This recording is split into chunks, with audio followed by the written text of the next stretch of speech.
The LA Clippers look like a complete joke right now.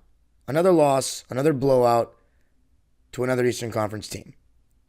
Going to be talking about what the heck is going on today's Locked On Travesty Clippers. You are Locked On Clippers, your daily Los Angeles Clippers podcast, part of the Locked On Podcast Network, your team every day.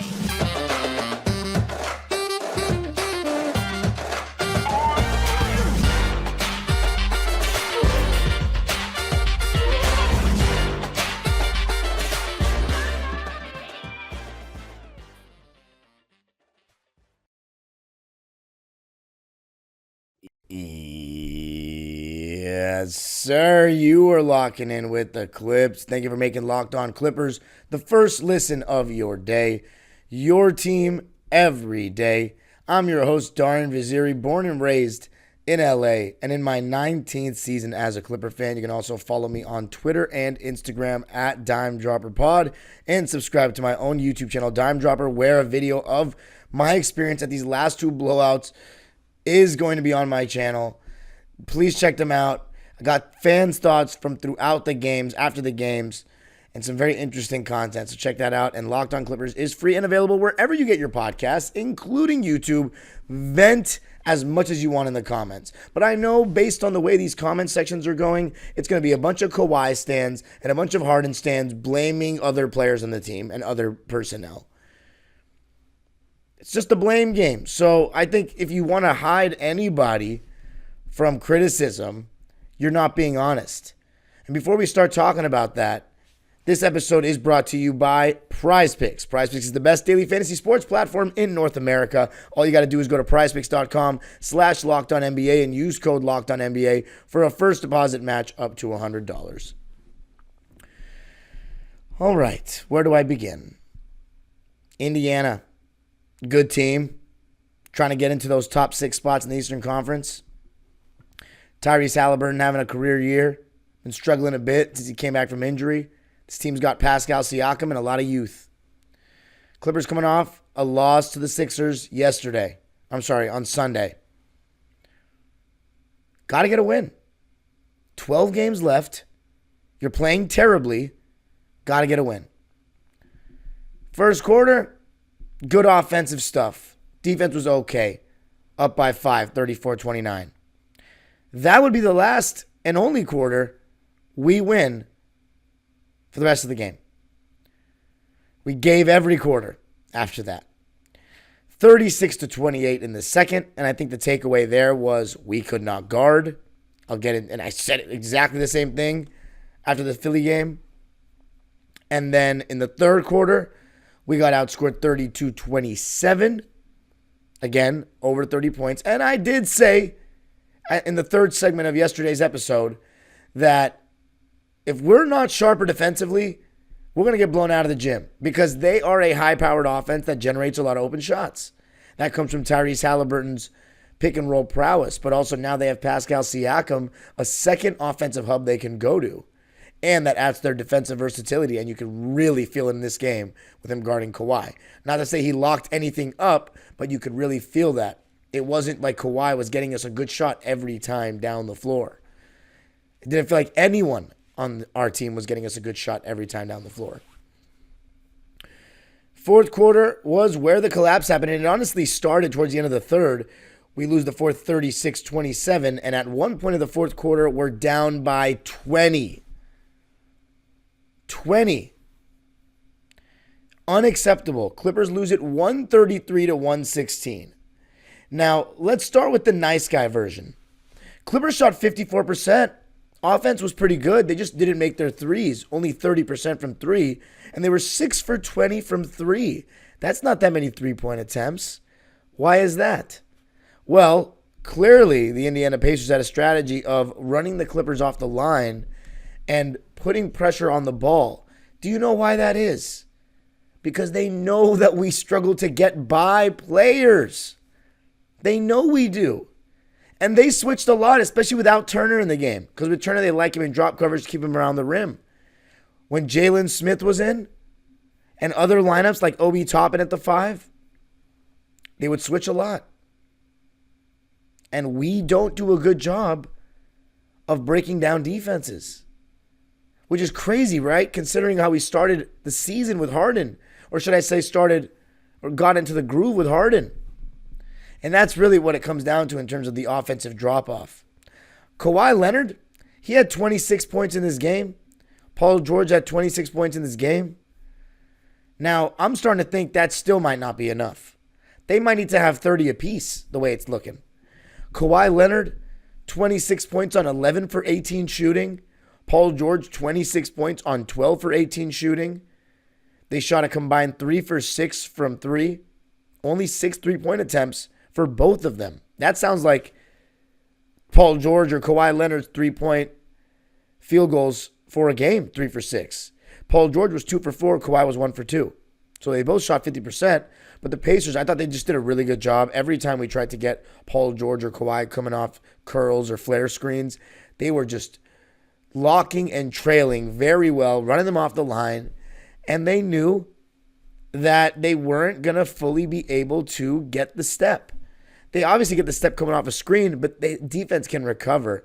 And when we have non-shooters out there, sometimes even 2, sometimes even 3, which was part of the reason why we ended up collapsing. We went with PJ Tucker after he had a bad first half, other than a couple of decent defensive possessions. He was a complete liability offensively in the sense that teams will double off of him and we do not punish them in any way. And we have Russell Westbrook back in this game, and the crowd was loving it.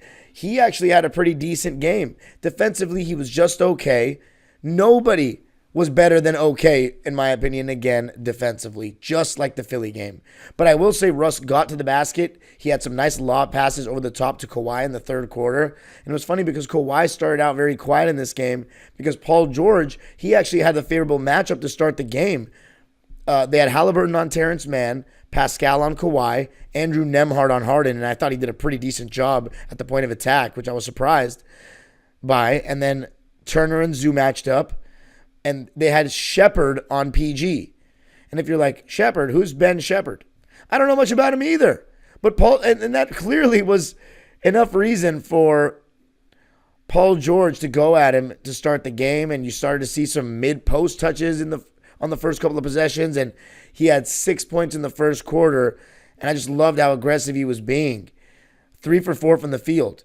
And it was funny because Kawhi hadn't scored for a little bit to start the game, and then all of a sudden, he got going towards the end of the quarter. 9 points he ended the first quarter with on 3 for 3 shooting, and obviously he played the entire thing. So good stuff from them there. And Paul George in general, he had 13 points in the first half. And, it's funny. He actually had the same amount of points in the second half, but it didn't feel like it for a while. I think he was much better in the first half personally. But Paul George was the favorable matchup for a while. And then second half, didn't feel like we had any favorable matchup. Nobody was getting by their defender. Paul George, he looked like he was playing decent defense. He had a nice takeaway, and he was fairly active. But we just struggled to get to the rim. Kawhi and Harden are not getting by anyone right now, especially Kawhi. We live off tough jump shots. The other team is breaking our defense down constantly. Zubats plays drop coverage, right? When you play against a pick and pop big, you're giving something up. First of all, if you're not switching everything, you're giving something up in pick and roll defensively in today's NBA with the spacing. But when you have, in every era you talk about, when you have a pick and pop big, you're giving something up. And Zoo likes to play drop coverage. So if you play drop coverage, you are conceding the pick and pop 3 or pick and pop jump shot to your man, to whoever Zoo is guarding, to the 5-man. Either you are going to have to rotate and bring somebody over and make them start passing, or you live with that shot from the center. And the Clippers were starting to live with it, and they were starting to get burned by it. Miles Turner had a very good game, 24 points, 7 rebounds on 8 for 12 shooting and 4 for 6 from 3. And for the second straight game, the Clippers' opponents shot lights out from 3. And a lot of it, you can say, well, they just shot really well from 3. But how many games are we going to keep saying this? We don't offer much resistance. They shot 61% from 3. 58 from the field. They shot lights out. 73% from the line. They actually shot the same amount of free throws as us. They made 16. We made 18 out of 22. We shot 82% from the line, 54% from the field, and they only shot one more field goal than us, but we didn't generate threes. And they were running us off the line, especially Kawhi. And by the way, James Harden, when he's off the ball and the ball is swung to him, he needs a lot of space to shoot that open three because it seems like he contemplates whether or not to shoot it every time he gets it. And it just kills the flow of the possession. And this is part of the reason why I'm so not a fan of his game. Again, people really get mad, act like I have something personal against the guy. I just don't like how it feels like offensively, everything that good that happens needs to happen because he has the ball in his hands and he's making something happen.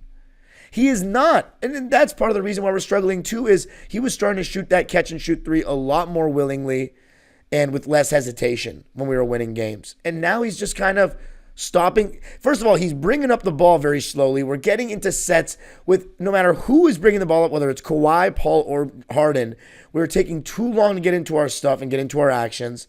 And a lot of times it's Harden pounding the ball. And then when he gets the ball on the swing, he's not acting quickly. And when he gets run off the line, he doesn't take the floater anymore regularly. He doesn't. He wants to look to kick or dump it off. And then sometimes when he does challenge a big, he doesn't really get off the ground. Paul George and Kawhi had 26 apiece. Could they have been better? Yeah, probably. Should they have been better? Yeah, probably. But James Harden, 11 points, 3 rebounds, 7 assists.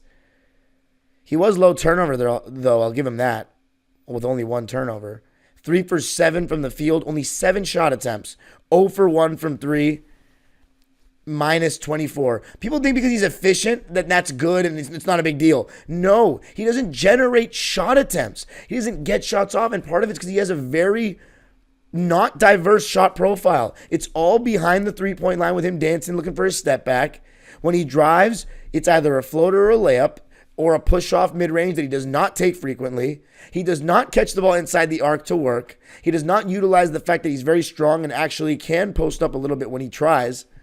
And it's always been that way. And he never even had the mid-range part. After D'Antoni started coaching him, he had gone away from that completely, that little push-off mid-range. And he could get away with it a lot of times because he was quicker than everybody and still strong. Now he does not have the lift. He does not have the burst. And you're seeing the wear and tear of the season, the minutes that we played him. It's catching up. And Kawhi and Paul, it's catching up as well. The collapse again. We get run out of the gym by a young team.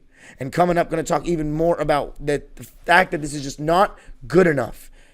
I mean, how much? 11 games left. Going to be talking about it coming up.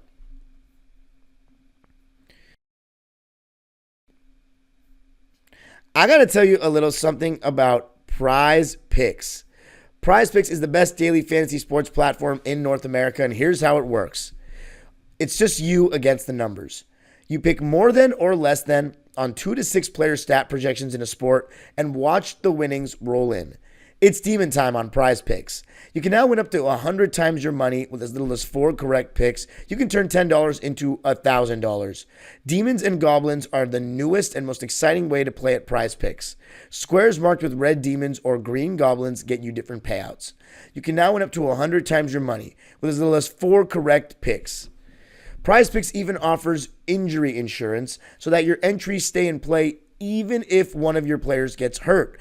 For football and basketball games, if you have a player who exits the game in the first half and does not return in the second, that player projection won't count against you and the rest of your entry stays live. Prize Picks is the only daily fantasy sports platform with an injury insurance policy. Just go to prizepicks.com/LockedOnNBA and use code LockedOnNBA for a first deposit match up to $100. That's prizepicks.com/LockedOnNBA and use code LockedOnNBA for a first deposit match up to $100. Prize Picks. Pick more, pick less. It's that easy. Are you watching Fox Sports or ESPN on your TV all day? Have to turn down the volume with all that shouting? Make the switch to Locked On Sports today, a free 24/7 sports streaming channel programmed for you every day to bring you the biggest stories without all the screaming. Locked On Sports Today brings you can't-miss analysis, opinions, and news, streaming 24/7 on YouTube or the free Amazon Fire TV channels app. Part of the Locked On Podcast Network. Your team every day. All right. Just came back from the game, and it was another unpleasant experience. 133-116 is the final in favor of Indiana. Clippers have now lost 5 straight home games. 5 straight. The Pelicans won. I'm sorry, not the Pelicans won. The Minnesota one, we lost. The Atlanta one, we lost. The Philly one, we lost. And then there was the Milwaukee one we lost. And then this one. And our closest loss was that Milwaukee one, funny enough, when we were missing Paul George and Kawhi. We just don't look good enough right now in any way. Our defense is trash. Like, again, let's just go through the list. Let's just go through the list, honestly. Terrence Mann was guarding Tyrese Halliburton. Kawhi was guarding Pascal. Zoo on Turner. Harden on Shepard. PG on Nembhard to start the game. We're switching 1 through 4. Nobody was really doing a good enough job getting over those screens with Halliburton at the point of attack. Not Terrence. They're not going to do it with Kawhi. Harden was getting put in the switch. Of course, maybe 1 or 2 decent contests. That's about it. And I feel like subconsciously, I've been defending Harden lately on Twitter, which is so weird. I never thought I would be in that position. Because on YouTube, I don't defend him at all, as you guys know. Because it's all Harden stands on YouTube. And Twitter, they don't talk to me. They know better. And I block so many of them because it's like some of them it's just not logical. But on Twitter, on YouTube, you help the algorithm. So let you say whatever you want. Thing is, where was I going with that? Oh, I feel as though I've defended Harden because maybe my defensive standards are like lowering just subconsciously, because now I guess I'm just praying when he's defending the ball that he's offering some level of resistance and trying his best. And even when I see a shot go in, I'm like, you know what? It's not terrible defense. But I'm ignoring that it's just having a mid to bad defender in the lineup. And he's not playing mediocre defense anymore. He's playing below average defense. It's not like what it was. So moral of the story, and I think a lot of people have agreed with this, the biggest reason the Clippers aren't playing as well as they did back in December and January is James Harden. Very largely. Does that excuse Paul George's duds that he's been putting on a lot of times, even though he's been playing better the last 7 or 8 games, I will say. It doesn't excuse his inconsistencies throughout the season. It doesn't excuse that Ty Lue hasn't been perfect. It doesn't excuse that Kawhi Leonard seems to run out of gas towards the end of games and also not be aggressive enough throughout games at times. I mean, how many games has he shot over 20 times this season? I'd love to calculate that. I'll have it for the next episode that's not talking about a post game. But it's just not enough. And then Westbrook got hurt recently. It's just, the fact is that after every game, Ty Lue's been saying the same thing. We got to get back to doing the little things correctly. It just comes down to being focused for 48 minutes. Like, eventually, it's either your team does not care or your team can't do it. I don't believe that they don't care. I really don't. I'm very quick to call out effort, and last year was a lot of that. But this year, I don't think it has, because they've approached the regular season in a way that they've tried to attack game. They've tried to play these guys, and maybe they're just old and not used to playing this much. Maybe that's part of it.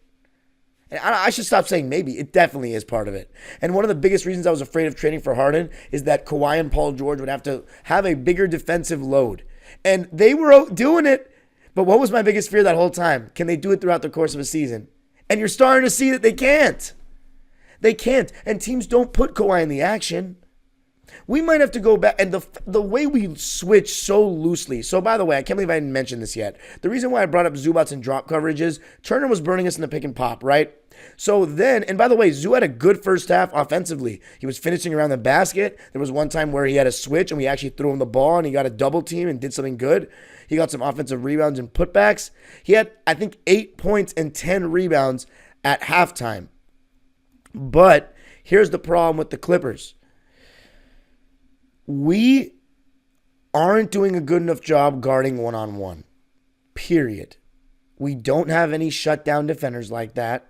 The best thing we have is Kawhi, who teams are not stupid enough to put in the action, and we don't start him on extremely great players. Now, in this game, we put him on Siakam, but again, one screen and poof, he's off. And you noticed, if you're watching the game closely, the Pacers were not switching McDermott onto Harden or PG. The Pacers were not switching Tyrese Halliburton onto PG in the third quarter. They were just showing and recovering. And a lot of times, not until later in the game, we were not hitting that short roller quickly enough. There's a lot of Harden, PG, and Kawhi just continuing to pound the ball and not hitting that guy, that guard, setting or rolling in the short roll. As far as Russell Westbrook's impact, as I said, he came back. He tried to get to the basket a couple of times. He ended the game with, I believe, 12 points, but let me double check. 12 points, 7 assists. 14 points. 14 points, 4 rebounds, 7 assists, only 1 turnover on 5 for 10 shooting, 0 for 2 from 3, 4 for 6 from the foul line in just 18 minutes. That's pretty good production, and I was disappointed that we took him out. I know he's coming off the hand injury, but they said there wouldn't be a minutes restriction. That's what the beat writers were reporting. So if he didn't have a minutes restriction, why did Harden come back in that game? Why? He can't guard anyone. And he's not creating that many good shots. And here's the thing. We got a lot of good looks that we didn't make, especially from 3. We did still generate some. And their offense was just better. They were just making more shots. Terrence Mann and Amir Coffey, decent defense, better than some others. Nothing locked down, nothing to really write home about. Terrence Mann only got 17 minutes. He had 6 points and 3 rebounds on 2 for 5 shooting and 1 for 2 from 3. He was a minus 13 as well. Again, another game with Terrence Mann was just decent defensively. Just decent. It's not good enough. It's not good enough. Zubac's not good enough in drop coverage because I don't think he was. If you're going to be in drop coverage, fine. But if you're dropping that deep after guys have walked into multiple threes, you got to start pushing up a bit. Is that because we're afraid of our backside protection behind him to do anything? Because we don't have any power forward and we didn't want to address that at the deadline? I mean, every hole in this team is coming out. We have used the same guys over and over again, and now they're tired. They are tired. And our answer was to go small the rest of the game. And now our one-on-one guys, we're trying to switch 1 through 5. Our guys cannot defend well enough one-on-one. Siakam was getting whatever he wanted against smaller defenders, whether it be PJ, Harden, or Norm. And you know the difference between him and us? He has the legs to, in the second half, go fight for post position in the mid-post. Look at where Siakam was catching the ball. Our guys, in the second halves, Paul George was no longer going to the mid-post. Everything was behind the three-point line trying to dance. There was one time where he had a jump shot that he made over Halliburton after doing like tween 5 times. And my friend sitting next to me, who just loves that kind of, ball is life style of play, basically over-dribbling to look fancy, he was like, oh man, vintage PG, baby. And I just was like, okay, made the shot, but the process I don't love against Halliburton, dribbling that much. It's just he was 1 for 4 in the third, Paul George was. Kawhi played the entire third, had 11 points, and was 5 for 9. So I liked how he was getting more aggressive. But if you look at it, Kawhi had 20 of his 26 in the third and first quarters. Again, the fourth and second quarters, because he's sitting a bit, he's not getting back in any sort of rhythm. And it's just not good enough from Paul or Kawhi, and especially Harden. And defensively, I thought Kawhi and Paul are okay. Decent, better than others. It's just not good enough. Look at what I'm saying. And then in transition, when we start missing shots in the beginning of the fourth quarter, I mean, nobody talking, nobody getting back. We're getting beat down the court because we're slow and old.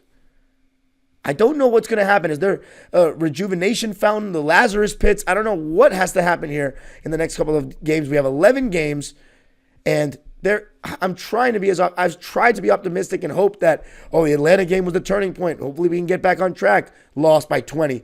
And then, 2 straight wins against Portland. Jeez, how bad is Portland? But coming up, going to be talking about the interesting comments post-game and evaluating Ty Lue's strategies in this one. You do not want to miss it.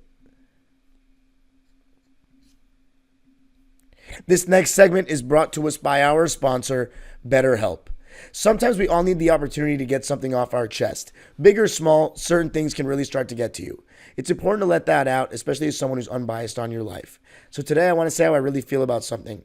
You might even be thinking about the same thing this week. I was very wrong to admit I was wrong about the James Harden deal. Whether or not he helped us in the regular season, we shouldn't have done it. There was no need to do it. He's shown us who he is, and we doubled down on slow and old. Sorry. Here's the thing. Therapy can be different for everyone. Most of us have bigger problems than our favorite sports team, and it's important to get things off your chest every once in a while. If you're thinking of starting therapy, give BetterHelp a try.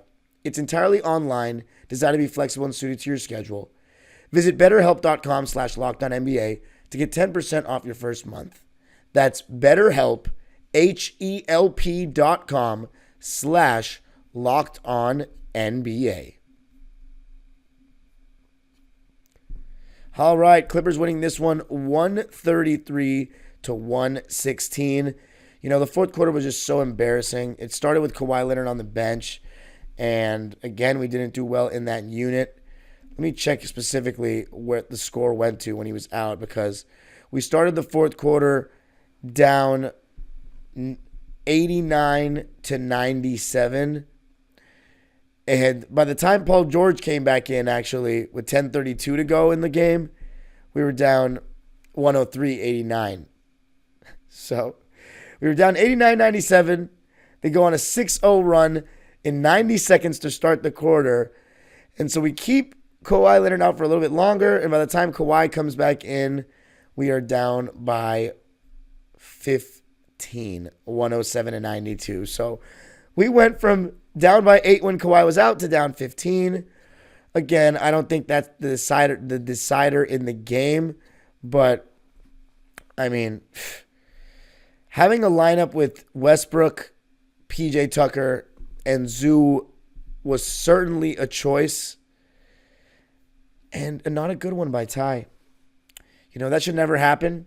It's not why we lost the game, but he deserves some blame. I think everyone in the comment section that's a stan is going to go at Ty so hard.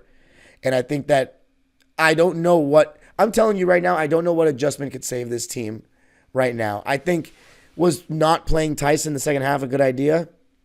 Probably not, but his goal was to try to switch everything. You know what? It is a terrible idea, because if his goal is to try to switch everything, Tice honestly has shown a little bit more physicality and resistance being a 1-5 switcher than some other guys on our team, because he hasn't gotten totally abused on the perimeter, even though he's not an ideal option to switch. But on the interior, he's going to fight a little bit harder. The thing is, he doesn't offer much spacing. But like PJ Tucker, Zoo, and Russ, like, why is PJ Tucker? I'm sorry for anybody that's been defending him in the comments. He's had some decent games recently, but my point stands. And since we've been playing him more, we have not been winning. Have you noticed that? After the game, Ty Lue was asked about our identity. He said, we have an identity. We're soft. And apparently, James Harden said that the team has got to find, he got asked that because James Harden said the team has got to find our identity. And he is not, it's frustrating not to have found it this late in the season. And he said it was the first time that it happened in his career. One of the comments on my Twitter, someone said in the last 15 games, PG is a plus 52, Kawhi is plus 36, and Harden is minus 57. He's been bad since the All-Star break. He hasn't been able to guard. He's not creating good shots frequently. He has not been the same. And it's like we're getting set up for the annual playoff collapse. Harden, 11 points on 3 for 7. Terrence Mann, 6 points on 2 for 5. Zubats had 9 points and 11 rebounds. Let me show you what he had in the second half. Because in the first half, I remember him having 8 points and 10 boards at halftime. In the second half, Zoo played just 8 minutes, didn't get a shot off, 1 point. So we went small. Terrence Mann, by the way, only played 4 minutes in the second half, and I disagree with that. I totally disagree with that. Even though he didn't do much, 4 minutes in the second half, not with it. Russell Westbrook, only 9.5 minutes in the second half, I'm not with it. It's like, we lean into these guys, mainly our 3 stars, that right now are just not giving us enough on both ends of the floor. And, I mean, you could say that about everyone, but doubling down on the old, slow lineups, it's not it. It's not it. And for Ty Lue to say, we're soft, sure, we are. I don't know, for all the people that are going to blame Ty Lue, like, I get it. That lineup of Tucker, Zoo, and Russ was a bad idea.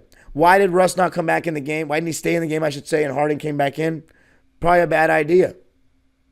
But I don't think this cost us the game. I don't think we look good at all. One thing we got to stop is the soft switching. On and off the ball, we switch everything, and every team just picks which matchups they want against us. We need to go a little more old school and start just showing and recovering and putting our guys in rotation. But I think there's a real fear of putting James Harden in rotation defensively because his closeouts are slow and he just doesn't move the same way our other players do. I think that's a real hesitation. Because we can't keep just switching him onto these guys. I'm sorry. It's just because he gets a couple of strips, it's not good enough anymore. Norman Powell, he was trying. He shouldn't guard Siakam. We got to have Kawhi. I mean, can Kawhi Leonard and Paul George really guard these elite players more frequently? Because Terrence Mann, as I said, he can't be the best defender, best point of attack guy on a championship team. And whether or not you might be thinking he's not. We have Russ, we have Kawhi. They're not guarding the point of attack a lot on good players. So Terrence Mann's doing it. If he's not good enough, I don't know what to tell you. Let's see what Amir Coffey and Terrence Mann had in this game. I already talked about Terrence. Amir Coffey, 27 minutes and he was 1 for 3. Just didn't contribute much. Norm Powell was good though. 22 points on 8 for 13 shooting, 2 for 5 from 3 on offense. Defense, he wasn't good. But again, we don't expect too much from him. I always said the two bad defenders in our rotation are Harden and Norm.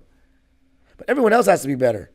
And I think the problem is, when you become dependent on playing Harden pick and roll ball and leaning into it, when Harden's not generating great stuff in pick and roll, where else is he contributing?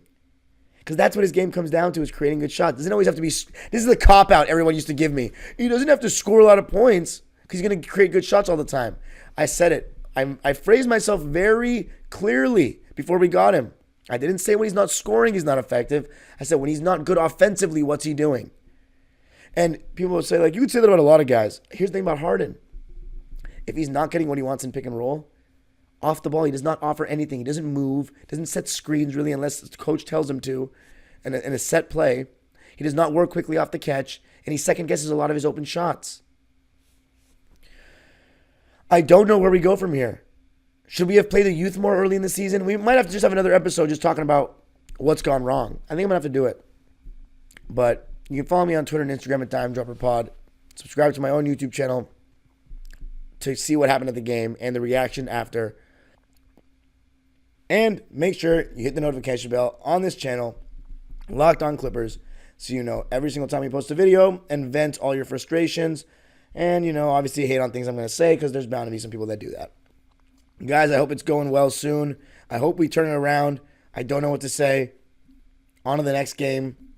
We're playing against the Philadelphia 76ers in Philly. By the way, PJ Tucker had a donut, 0 for 1 in 12 minutes, minus 14. And yeah. Oh, yeah, Daniel Tice didn't play at all. I said didn't play in the first half. He didn't play at all. That was interesting. So, you know what's funny? No, he did. I could have sworn he entered the court.